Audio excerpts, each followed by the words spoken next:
Hi, you've reached another video from Shopsmith Troubleshooting and Tips. You can join the discussion by following us on our Facebook group page, and of course, please subscribe to our YouTube channel below. Thanks. Hey, good afternoon. Christopher here, Shopsmith Troubleshooting and Tips. Just wanted to talk to you a little bit about spraying lacquer and doing professional finishes on the projects that you create with your Shopsmith. I've got a couple examples here of some bowls that I created, and I'd like to show you those finishes. And then what I'd like to do is then kind of demonstrate how I did it and give you the ability to do the same kind of thing.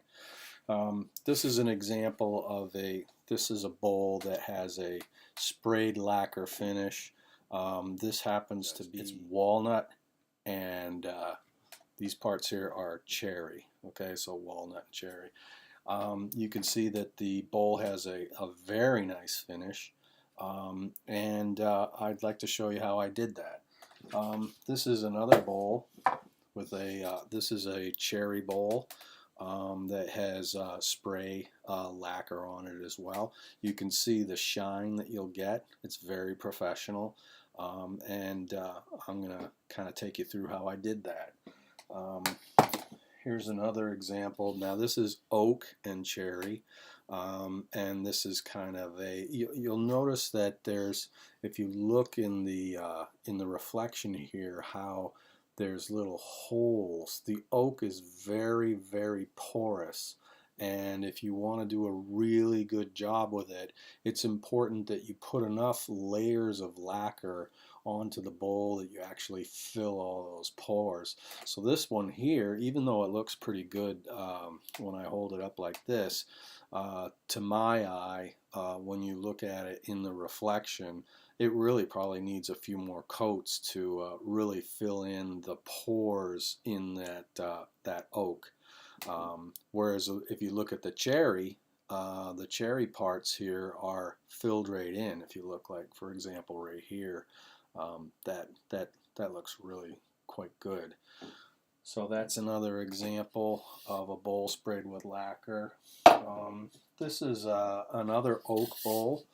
This has a little bit, if you'll notice here, it still has a few pores, but it actually has good coverage, and it's really starting to fill in and become quite smooth, and it really gives it that kind of a glossy look. So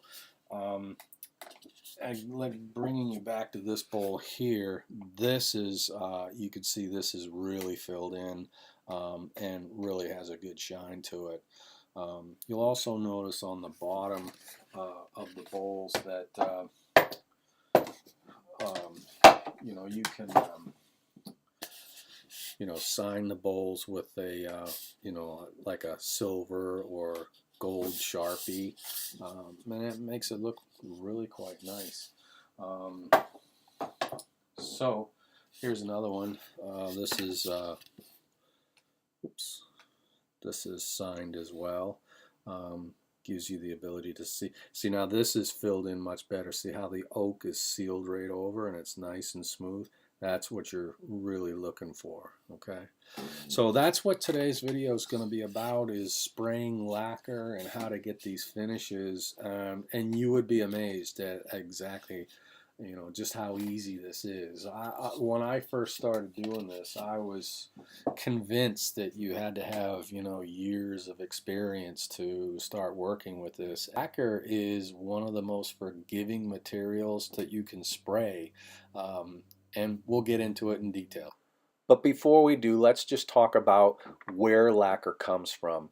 Lacquer actually comes from the lac tree. Here you can see that this tree has scars going up the side of the trunk, and that's actually where the lacquer, or the lac sap, is extracted. The sap is collected, it's mixed with alcohol or lacquer thinners. Obviously there's a lot of other different components that go into modern lacquer today, but natural lacquer comes from the lac tree. Interestingly, the lac tree is very similar to poison oak, and actually the tree is indigenous to Japan and the Far East, and workers that extract this sap, which is much very similar to the latex in the rubber trees and things like that. But they actually have to develop a tolerance to the poison, or they'll get a really painful itchy rash similar to poison oak. Now, who's this guy? Well, this happens to be a female lac bug. Now, this female lac bug excretes a resin, and that resin is mixed with alcohol and creates a product called shellac. Then the shellac works in a similar way to the lacquer, and essentially the difference between shellac and lacquer is that the lacquer comes from a tree and shellac comes from the female lac bug, and that's the difference between the two. Lac bugs are tiny little insects that live in India, and they prefer to live on a particular tree called the fire of the forest that grows indigenously in India.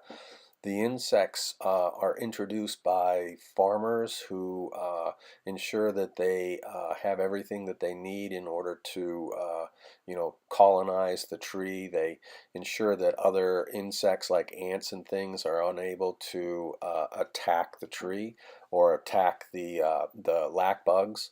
And they will create a resin that they stick all over the branches, and then the farmers will cut off the branches and grind them to remove the lac or shellac from the branches, and then that's processed into shellac that we use today. This is what I use to spray. This is the Sherman-Williams lacquer. This happens to be gloss. They also have a matte. I kind of prefer the gloss. But I use this in my gun, and then I also have lacquer thinner as well. This is also from Sherman-Williams.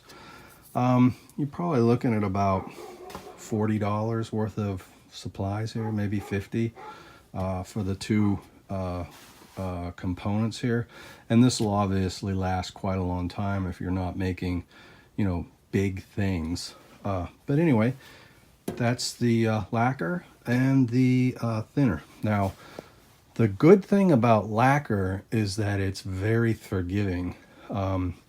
So for example, if you are painting or spraying some lacquer on a bowl and you need to take a break to allow one coat to dry before you put on the next, you can leave the lacquer in the bowl on the spray gun, and it's okay. I mean, I've left paint in the spray gun in the bowl for several hours. Some folks say that you can leave it in there for quite a while, a couple of days. I don't think I'd recommend that. But the thing about the lacquer is that it's always, you can always thin it even after it's dry with the lacquer thinner. So even if it gets dry, if you expose it to the lacquer thinner will break it down, which makes it really quite forgiving.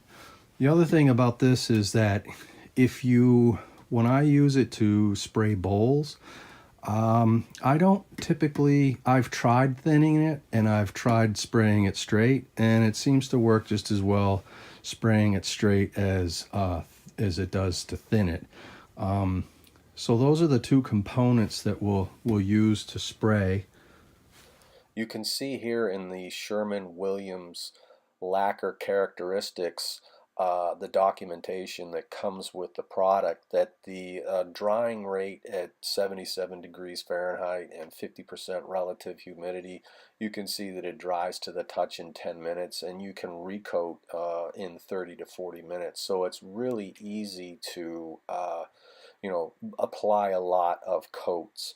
The coats that you put on vary in the number that you need, but it's not uncommon for me to spray up to 10 coats to get a finish. That oak bowl that I showed you earlier that had the pores showing really only had like 5 coats on it.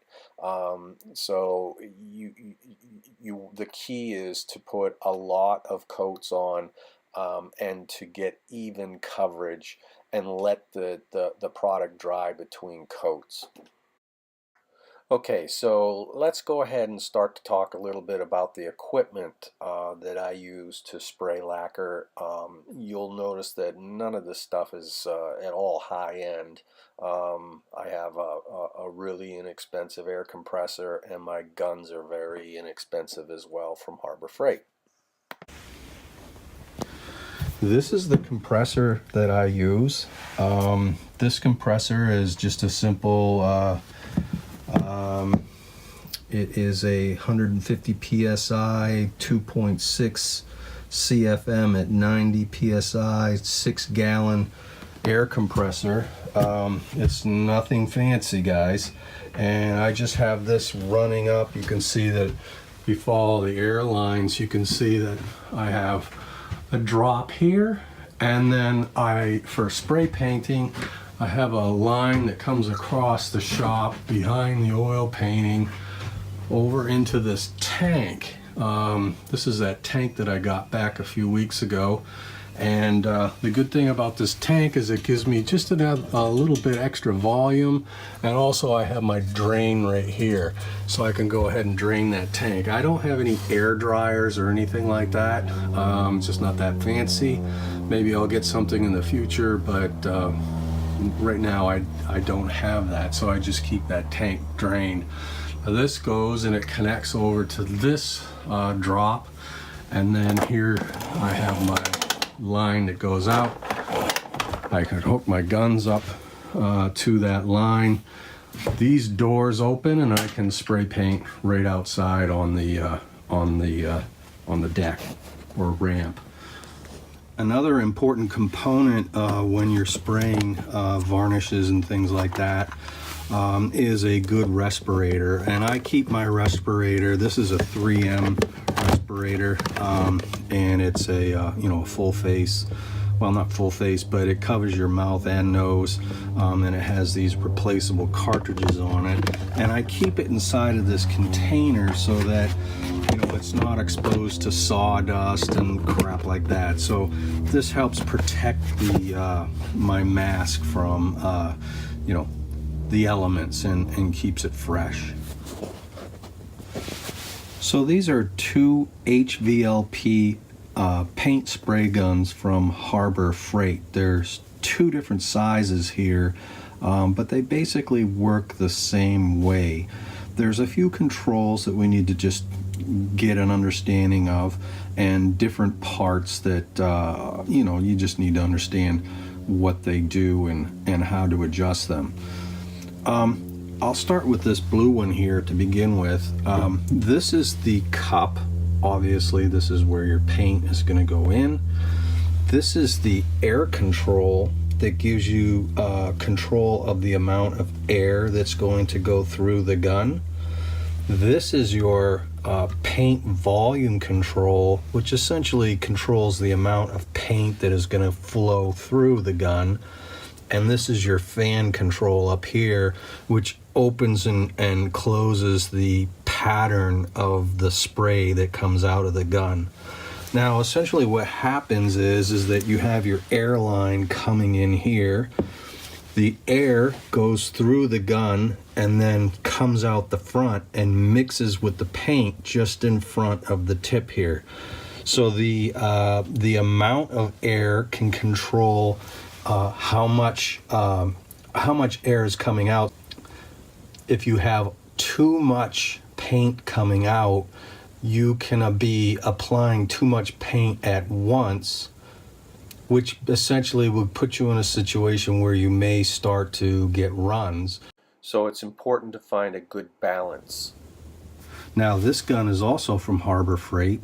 This is actually my favorite gun, and I use this for small objects like bowls and things like that. If you recall the wrapped bowl project, this is actually what I sprayed that bowl with. It's got a smaller cup, but the controls are essentially the same.